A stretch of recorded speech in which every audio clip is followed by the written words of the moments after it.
There are so many layers of consciousness. You can have a good program, you can have a good application, you can have a good software, whatever.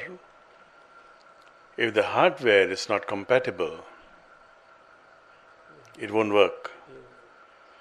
So from month one, from the day the baby is conceived until the 6th or 7th month, you can still change the constitution of the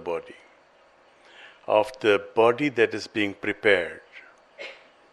It is not there as yet. It is being prepared. So in the olden days, both marriage and pregnancy, these were considered sacred. And a woman who is conceiving, she is made to attend things like this, meetings like this. Even at home, she is expected to read good books, not to watch any violent movies and all that, Those days there were no movies, so you don't watch any theater or anything that is violence.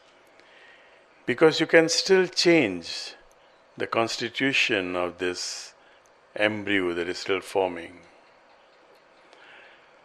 What happens even though both the parents are not spiritual, for instance.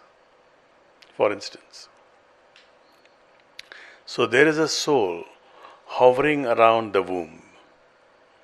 When a mother is conceiving, there are so many souls hovering around the womb and trying to find out if this body is okay, good enough for me to continue my work. Suppose both mother and father are not spiritual at all. The soul hovering around is also not spiritual. Not a soul, maybe there are so many souls. And all of them are watching this. And all of them are willing to enter this womb. Then comes Narad, and he takes the mother to some ashram. And she is living there, and she is changing the constitution of this embryo. So once it is changed, all those souls who are not spiritual souls, they will go away. If somebody is interested in some kind of rock music, he will not come here. There are so many people visiting Ubud, they know about this place, but they are happy in the marketplace to listen to some songs, some rock music. Why should they come here?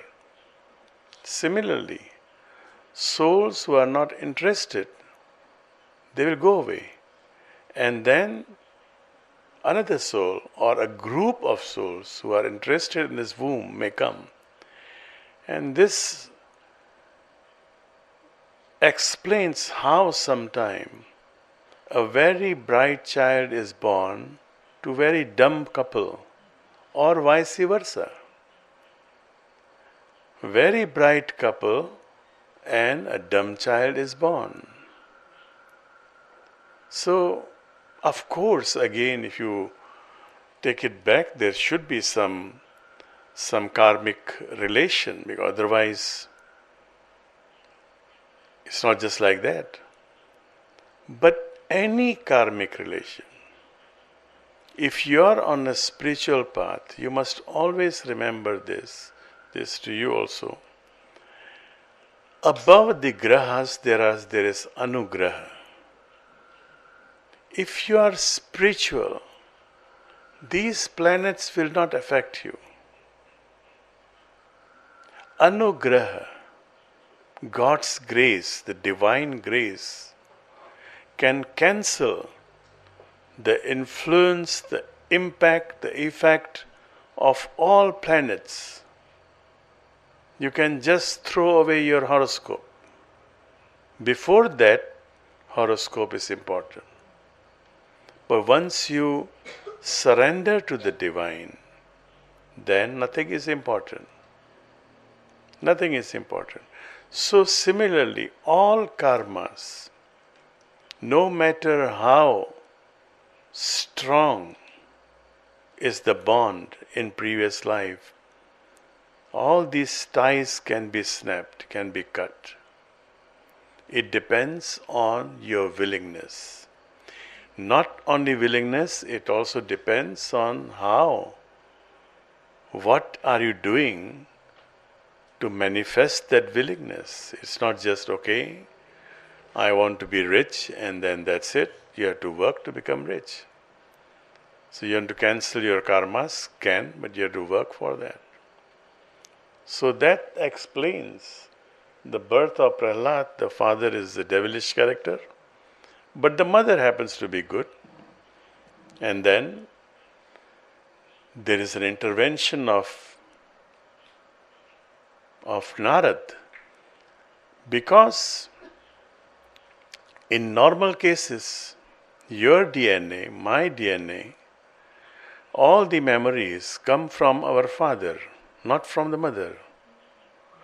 The mother has no contribution at all towards the memory. That's why she is called Shakti. She is giving energy to the child. The X factor in chromosome is from mother, and that is energy, Shakti. And Shakti is neutral. Shakti is neutral. All the memories are coming from father. So this Prahlad guy would have inherited all the memories from Hiranyakashipu. Therefore Narad took her away to some place, because Narad knew that something can be done about this. So it's very important for all of you, those of you who are not married, when you find someone, a man in your life, a partner, you have to be very careful. Not just any man. In the Indonesian tradition is bibit, bebet, pobot. What is the background? What is the background of this man? What is the character? Everything has to be taken care of, because the seed is planted by this man and the mother is giving energy. Both are equally important. It's not that the mother is not important. Both are equally important. Without energy, a child cannot survive. And a lady, a woman, what is X is right? X is the female one, right? So a woman can live with XX. She doesn't need Y. But man cannot live without X. Without X. It has to have X.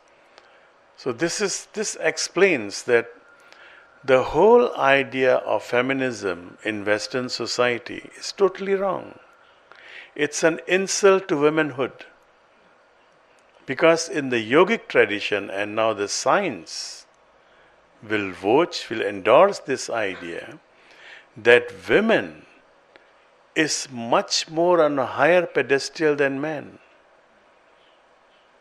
We worship God as women, as female. We worship Divine Mother as the highest form of God.